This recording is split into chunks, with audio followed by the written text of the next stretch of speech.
China's President Xi Jinping has been having a busy year. In the first 5 months of 2026, more than 20 world leaders have travelled to Beijing to meet with the man who stands at the apex of power in the Chinese state. The roll call includes the British and Canadian Prime Ministers, the German Chancellor, and more recently, the President of the United States. Such meetings have sparked significant debate concerning China's role in the world economy. At a time when globalization is under strain, Xi Jinping has attempted to present his country as a reliable defender of free trade and a rules-based international system. And yet there is a gap between rhetoric and reality. While preaching the gospel of free trade, Xi's China has also sought to engineer the world economy in its own favour, establishing a Chinese chokehold over critical resources and securing dominance of several export markets. In doing so, it has built a formidable mercantilist system that protects Beijing's interests while distorting global trade. So how does this system work within China and beyond? What is the geopolitical vision that underpins it? And how should Western leaders navigate the challenges posed by Beijing's ambitions?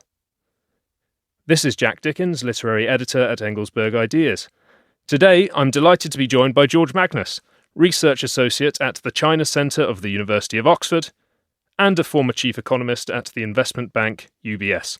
George, a hearty welcome to the podcast. Thanks so much, Jack.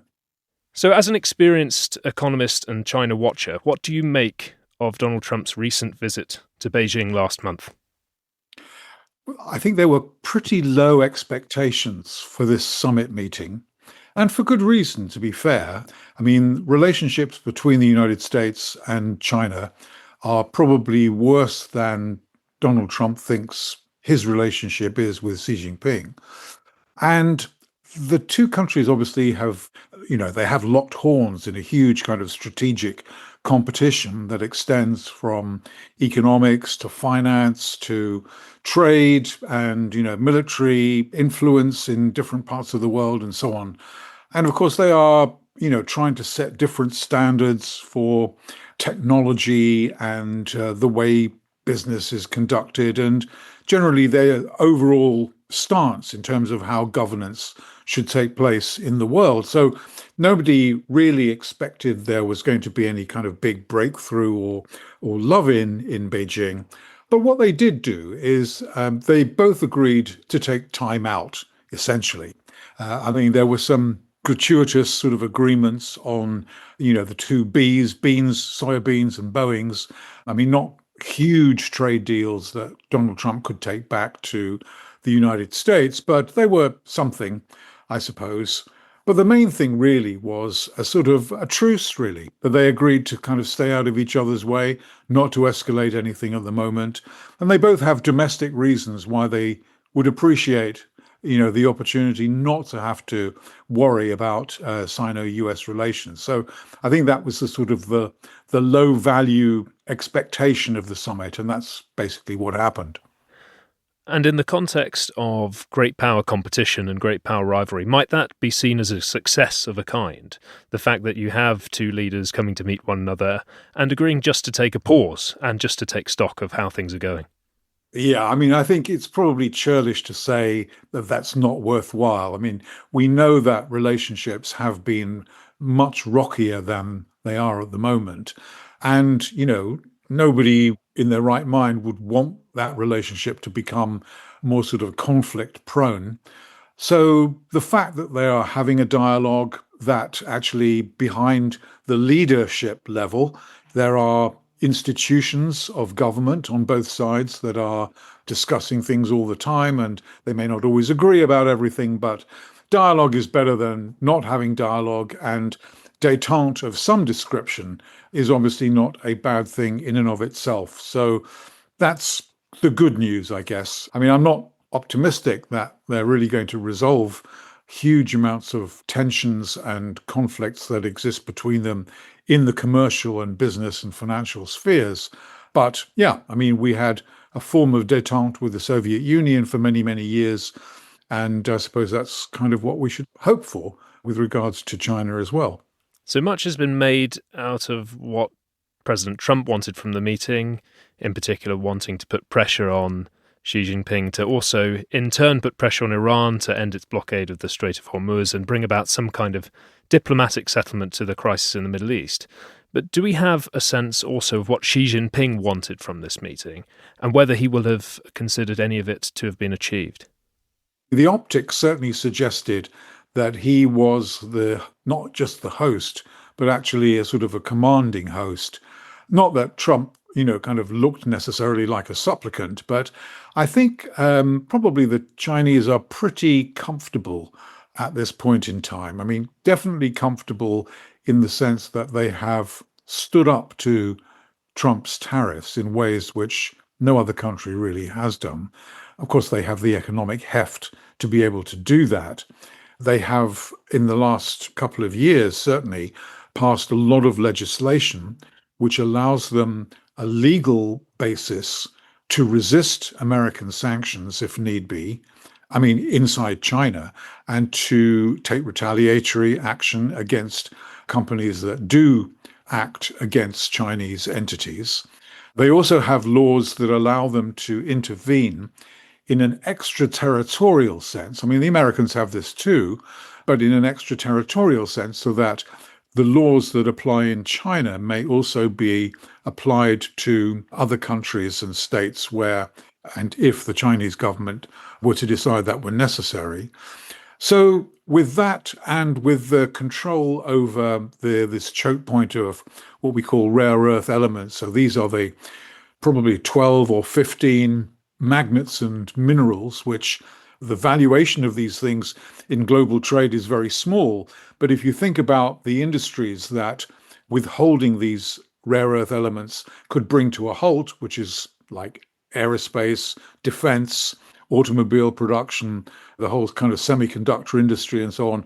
I mean, the leverage which that power that China has over the United States and Europe and the rest of the world is not to be understated. I mean, obviously, we're trying now as fast as we possibly can, but it may take some time to lessen our dependence on China in this regard, but it can't really happen overnight. So for all of these reasons, China is probably feeling quite smug.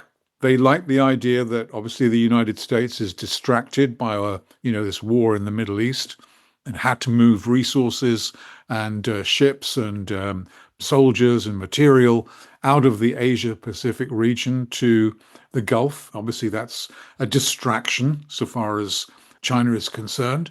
So for all these reasons, I think probably what Xi Jinping wanted out of Trump was, he just wants him to behave himself. And, obviously the Chinese will have been certainly well aware about the legal difficulties which Trump has with the Supreme Court about the legitimacy of his tariffs in the first place.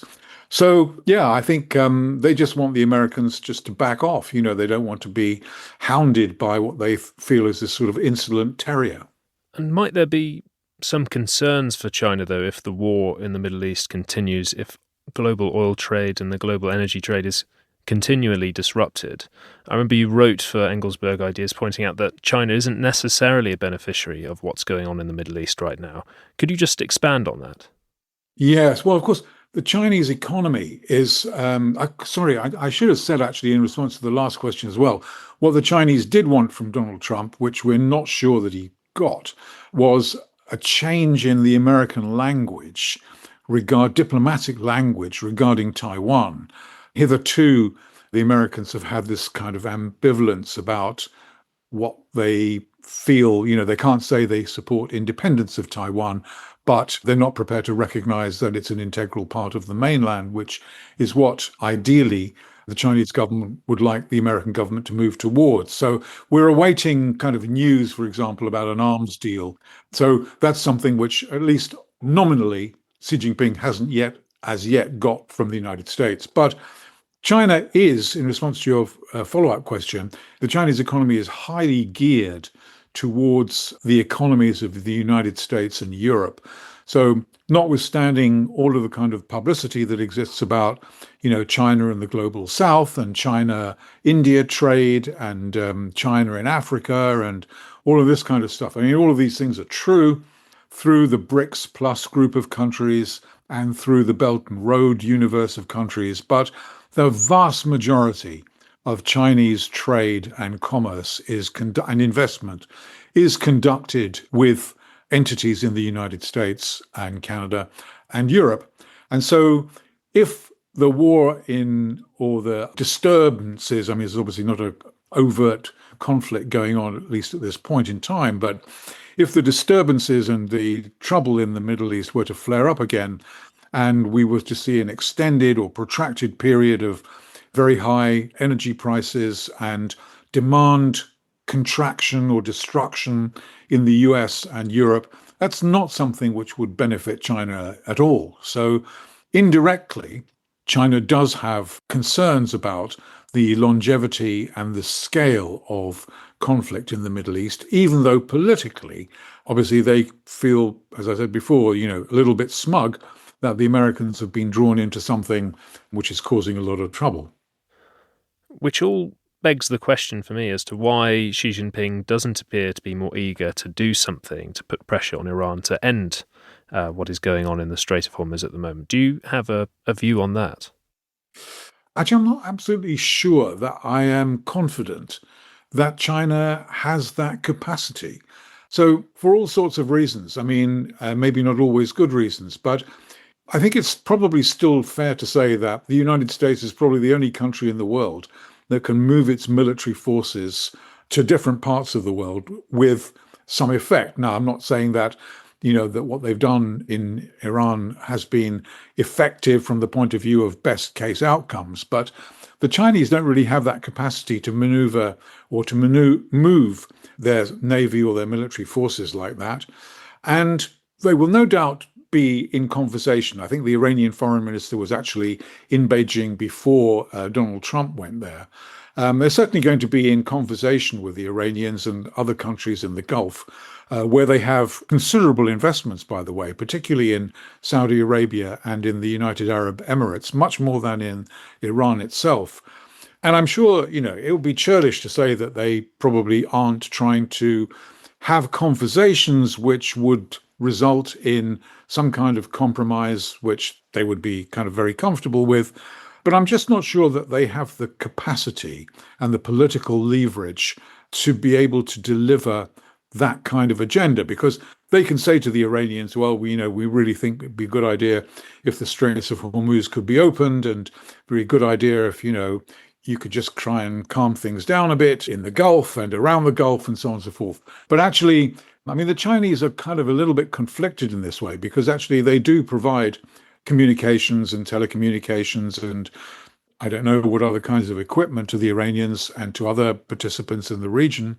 Yeah, I mean, it's a very much more kind of commercial and transactional relationship, I think, than it is a political relationship. So it's questionable, really, about how much influence they actually can bring to bear, to be fair. Now, there is a geopolitical logic behind the economic policies pursued by Xi Jinping and his government, and it is a mercantilist logic. Could you explain what mercantilism means in the Chinese context? Yeah, so I mean, mercantilism really is, I think, probably most people have come across it in different forms. Anybody that knows anything about, for example, the big trade theorists of the many centuries ago, like Adam Smith and David Ricardo, I mean, these people were kind of vehemently opposed to mercantilism. The idea behind mercantilism really is that you trade and you accumulate wealth for national prestige and power, not because you necessarily have a comparative advantage, shall we say, in producing X and swapping it with somebody else who has a comparative advantage in producing Y. I mean, that's the basis of free trade, and why, the free traders throughout history, including the Brits, have always thought that trade was a win-win solution for mankind, because actually everybody gets richer and better off if they can specialize in things that they're good at doing.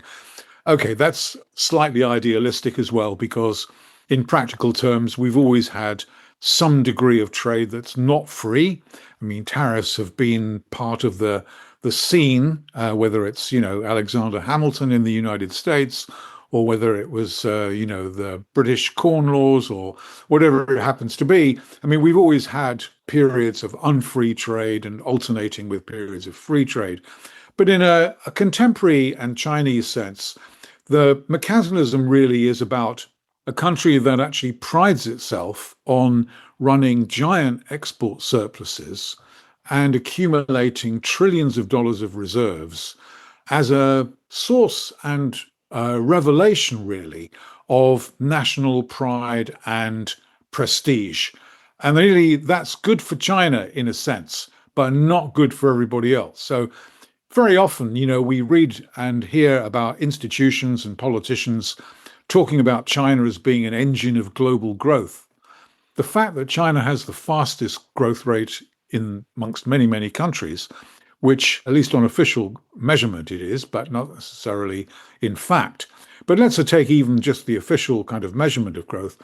At 5% or whatever the official growth rate for China is, it sounds like it's really feisty, especially compared with growth rates that we're comfortable with in Europe. But actually, a lot of that growth comes about from the export surplus, which is really about piling up loads and loads of exports, but not really importing that much or not really growing imports a lot. So this imbalance in trade, which is something that is basically the result of economic policy in China, is really part of the whole mercantilist shtick, if you want to put it that way, which results in the registration of these huge export surpluses against which more and more countries are starting to push back. So in many ways, the International Monetary Fund and global institutions are places where China has, very, very significant presence and interest.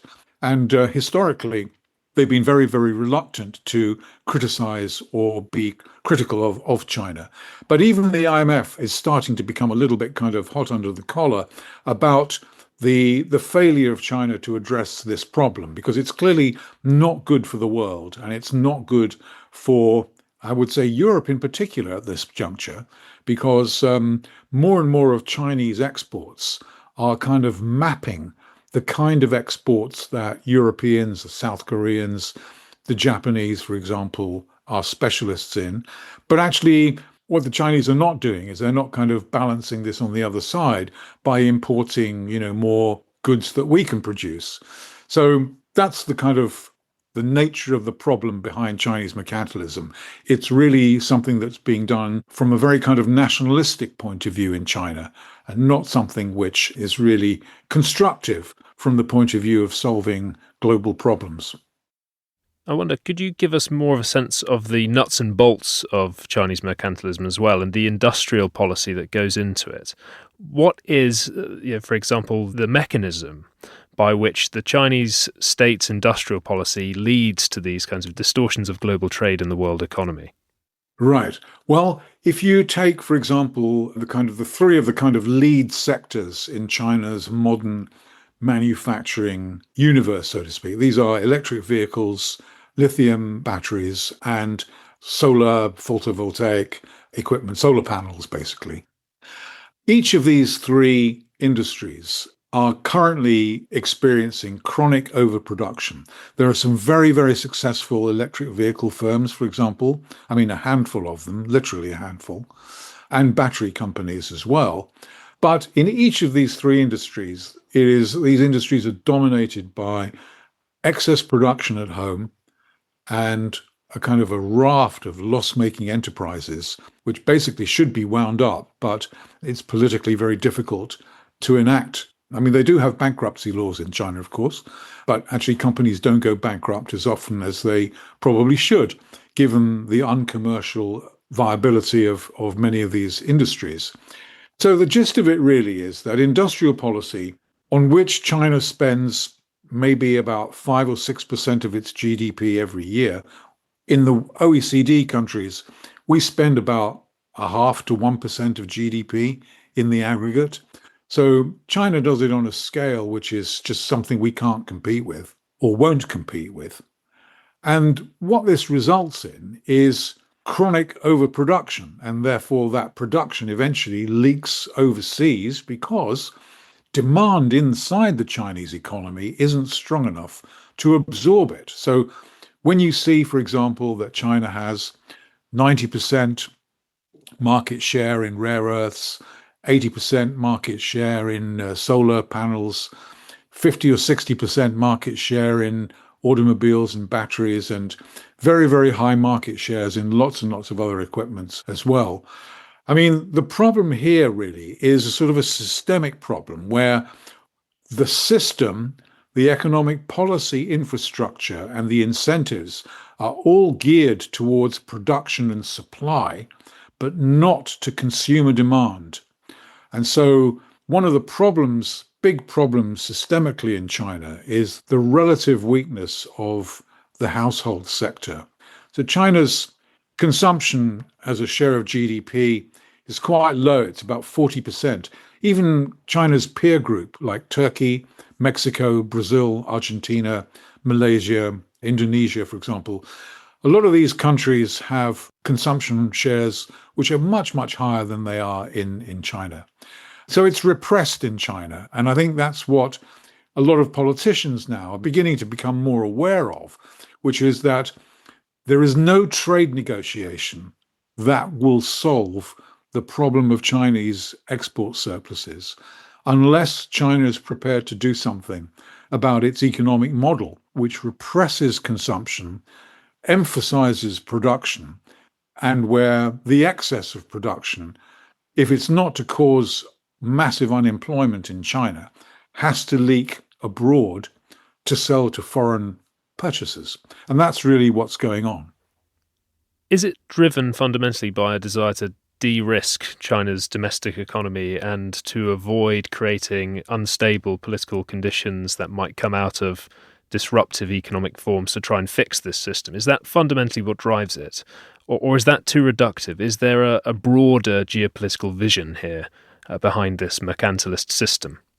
Well, at the back of my mind, I kind of think really that there is something kind of also vaguely, not vaguely, but actually quite specifically historical about this as well. Because actually dynastic China was also very mercantilist. And actually in the famous, visit of Lord MacArthur to the emperor, at the end of the 18th century, the Chinese emperor basically dismissed the British mission, which was sent there to open up Chinese ports to British trade. He basically sent MacArthur packing with a kind of comment that to the effect of, you've actually got nothing that we want. And the sort of contemporary equivalent really is that we in China want to produce everything that we can in the kind of modern manufacturing area, but also in traditional manufacturing, because the 15th five-year plan has given a sort of an additional boost to more traditional forms of manufacturing, as well as quantum mechanics and computing and artificial intelligence and so on. And so they have this kind of idea that actually they have to be responsible for doing most of this themselves because they simply cannot trust foreigners to be an integral part of their own supply chain. Now, to be fair, the Americans and the Europeans think like that too. So we are trying to de-Sinify our supply chains to a degree where we think national security red lines may be breached. We don't, for example, in Britain, we don't want China involved in our energy infrastructure. We don't want China involved in what we do in terms of modern semiconductors and modern equipment in the kind of the chip space. There are certain areas where we feel that the security red lines are sufficiently grave and serious that we actually don't want that to happen. And we think that there are certain types of activity where we want to preserve the ability to educate our own workers and have our own know-how, etc. And I think, there are many countries that feel that way as well.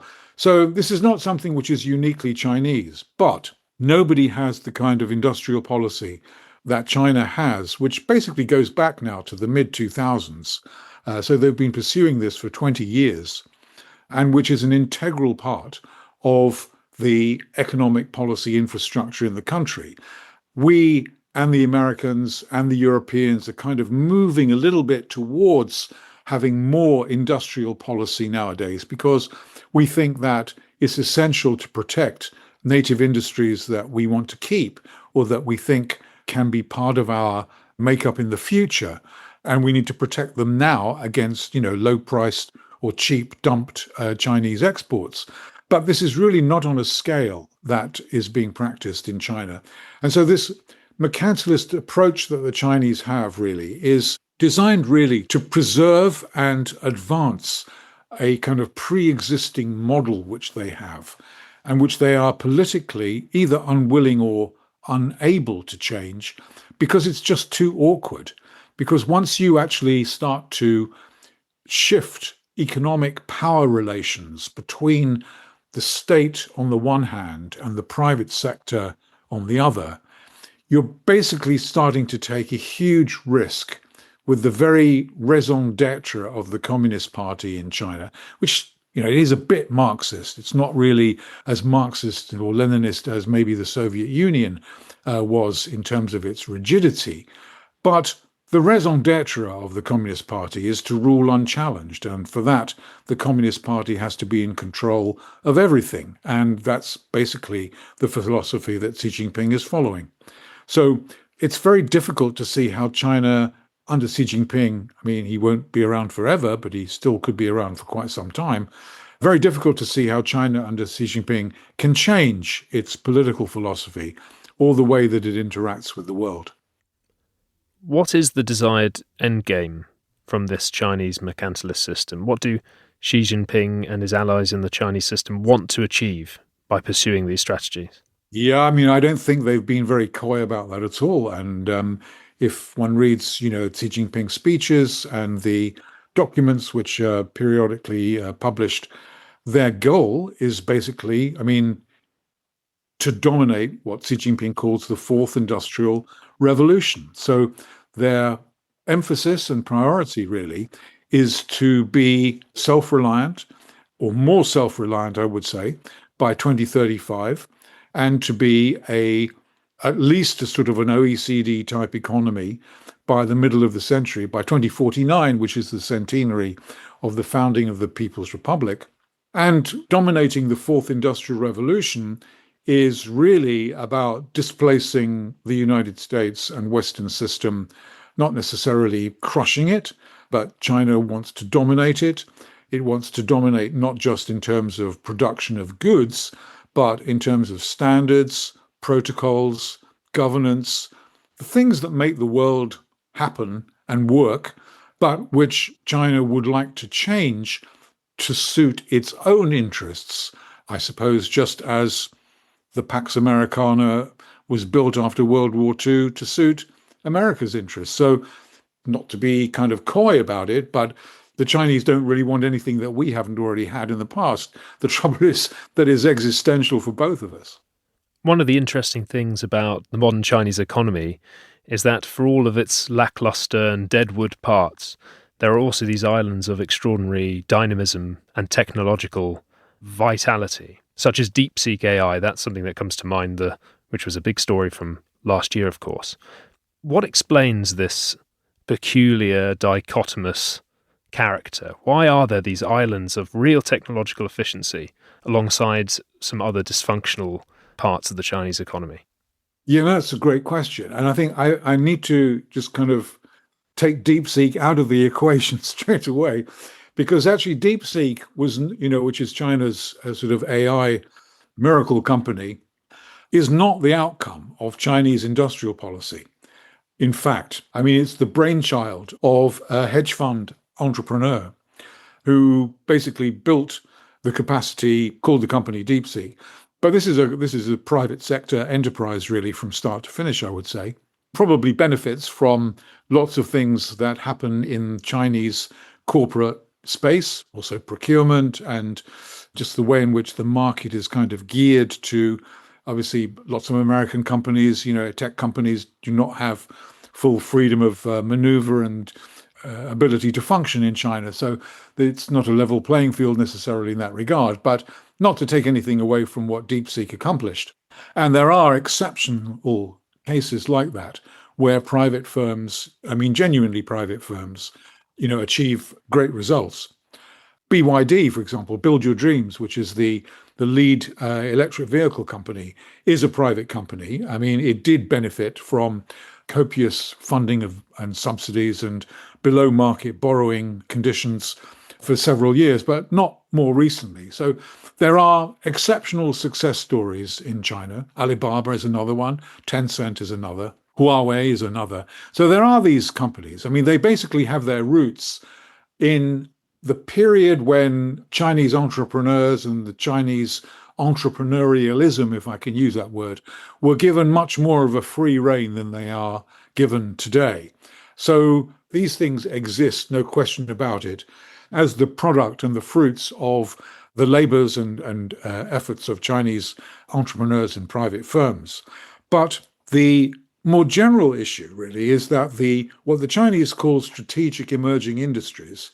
So these include the kind of the big three of solar panels, batteries, electric vehicles, but also robotics, semiconductor manufacturing, biomedicine, pharmaceuticals. I mean, a lot of the things that actually enter into this space, they together amount to about 10 to 12% of China's economy, which is not inconsiderable, but it's not the bulk of the economy.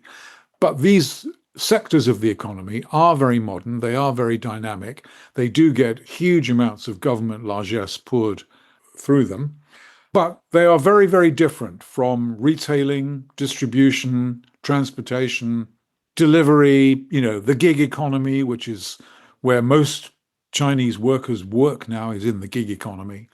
So this dichotomy between a kind of very modern, advanced, modern sector that has brands, is the envy of the world, et cetera, sells very, very cheap products.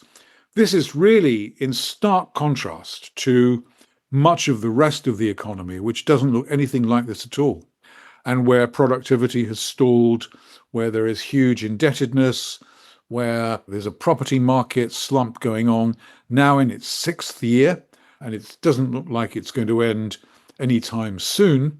So, in a way, we could look at the Thames Valley, for example, and the home counties and say, well, we have that same discrepancy, because very few, if any, parts of the rest of the United Kingdom look like that. Similarly, if you looked at Silicon Valley and San Francisco and the Bay Area there, you could say that, this bears no relation to, Kentucky or South Dakota or whatever it happens to be. But by and large, really, the extremes of inequality and distinction, I would say, between the modern sector and the rest of the economy are particularly marked in China and reminiscent, although not necessarily identical, of the way that Japan looked at the end of the 1980s, with household names like Mitsubishi, Hitachi, Sony, a raft of names that were basically household brands, really.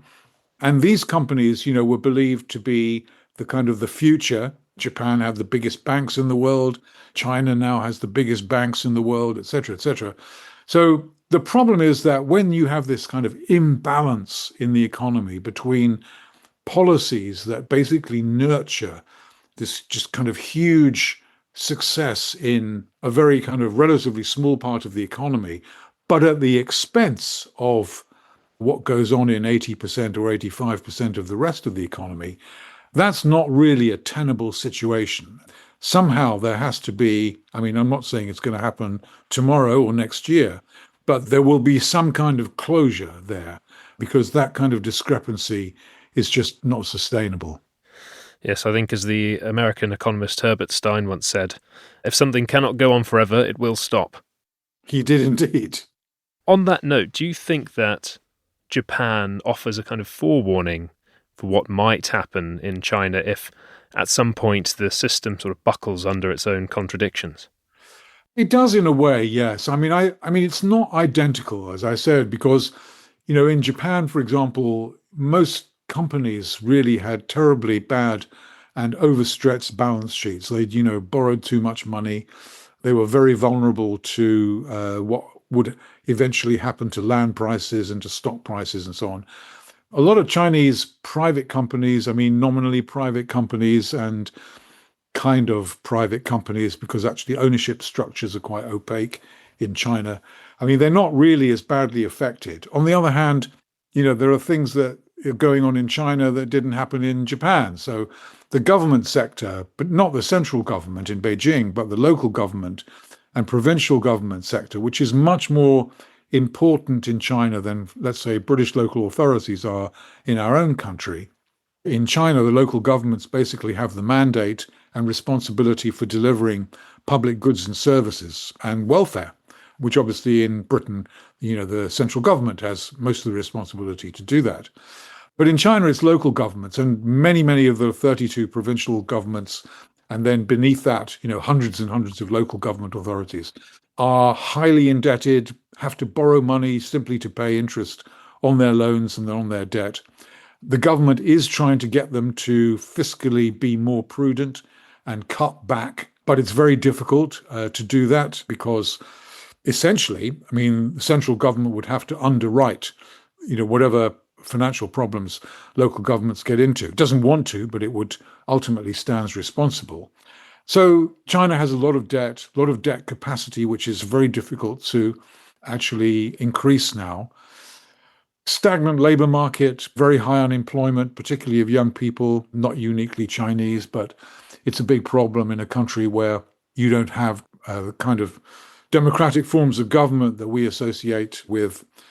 And, lots of other issues which I think are kind of very, very difficult to address without meaningful political reform. So many Chinese economists, not necessarily working in the government, but certainly working in think tanks and universities across the country, very bravely, on social media, write learned papers about how, we're going down the wrong path. We need to be more entrepreneurial.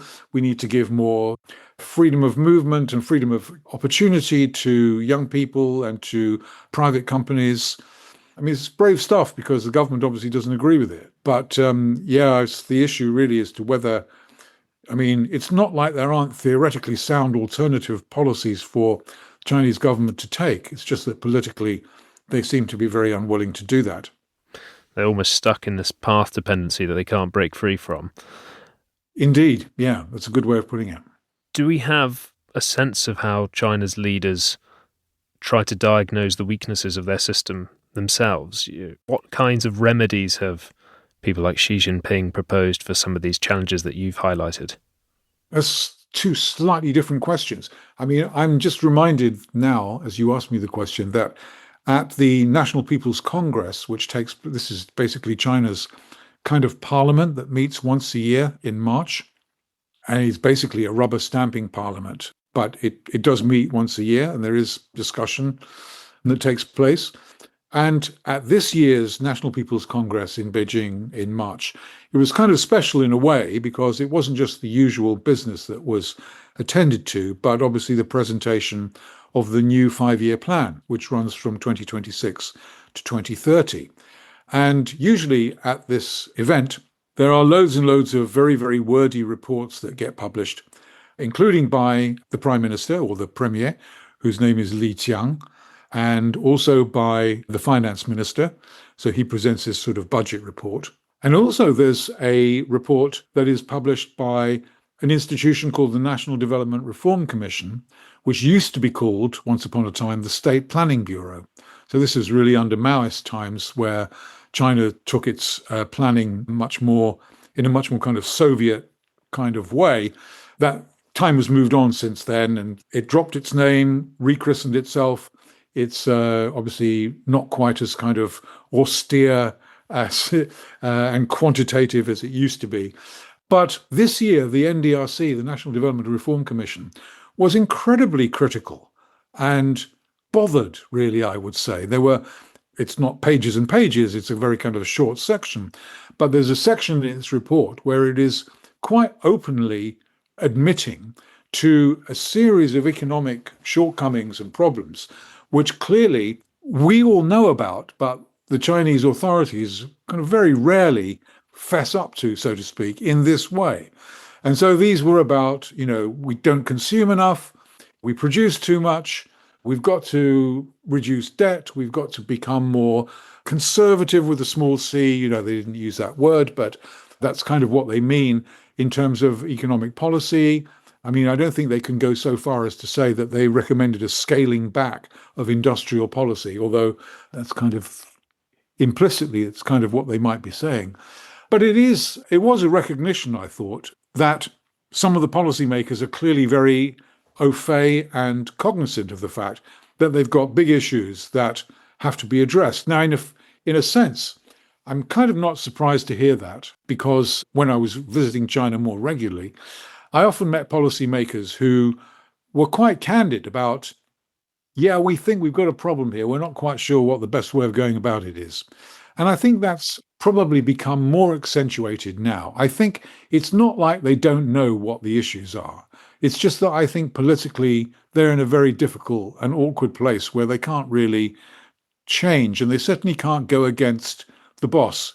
So that's why I said, when you asked me the question, there's two questions: that what Xi Jinping thinks about this, obviously, is the only thing that really matters. It doesn't really matter what other people think. And I think that he's a bit like Margaret Thatcher. He's not for turning. Which is not to say that he's never turned, because obviously at the end of COVID in 2022, I think everybody remembers now the kind of zero COVID policy that was kind of dropped almost overnight. I'm pretty sure it wasn't overnight, but certainly nobody expected it to be dropped as rapidly and abruptly as it was. But it did show that there was a kind of a level of concern where the Communist Party would actually kind of become incredibly pragmatic and say, we have to change this. So I don't know whether Xi Jinping has reached that point yet. I don't think he has. I think he's not a reformer by nature. He doesn't really know that much about economics, as far as experts on the kind of Politburo advise.